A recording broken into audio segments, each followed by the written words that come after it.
Our children are deserving too, the cry of parents in Portland this evening who say their disabled children are out of options as it relates to school. TVJ News understands that the two primary level institutions serving children with disabilities in the parish are full, leaving the students with nowhere to go come September morning. Amoy Harriet has part one of this TVJ News report, No Room to Learn.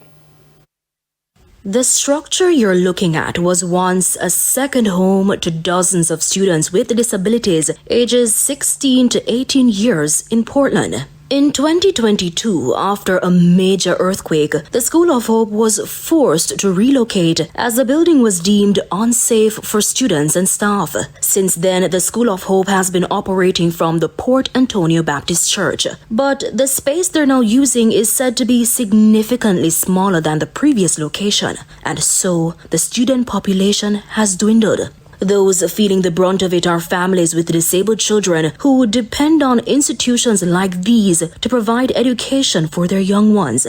Alex has an autistic son. Currently, he attends the Stimulation Plus Early Childhood Development Center in Orange Bay, but he's graduating in a few weeks, and come September, her son and many of his classmates will have nowhere to go. Meaning they should be transitioning into the School of Hope, and there is currently no space. School of Hope is telling us that they're at capacity and they cannot accept any more students based on the 12-to-1 ratio, where they have 12 students to every one teacher, or one teacher to every 12 students in the classes. So we're currently out of options. We don't have anywhere to send our children. Notably, School of Hope is the only primary level institution specially operated for disabled students in the parish. Another school, Draper's All Age, has a special needs unit, but they too are unable to accommodate the students.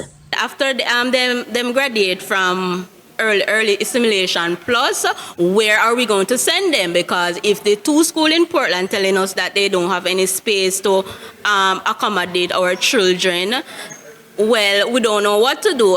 The parents fear their children might be at risk of regressing.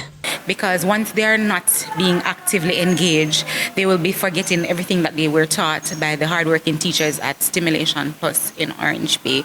So that's a challenge for us.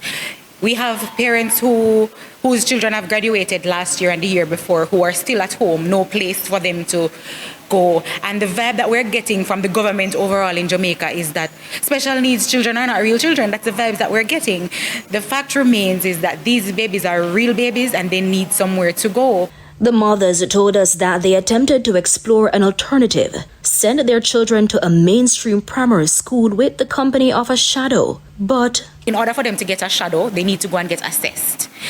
Finding 50 to 150,000, which is the price that we're quoted when we find out the cost for the assessment, is ridiculous because a lot of parents cannot find it. The education laws of the land saying that we as parents have to send our children to school. If we don't send our children to school, then we can be charged or fined under the Education Act. The Child Care and Protection Act says that our children it's their right to have an access to an education, but currently we are being faced with the issue that they have no access to these things.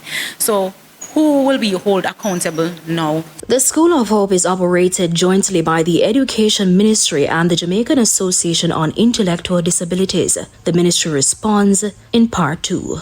Amoy Harriet, TVJ News.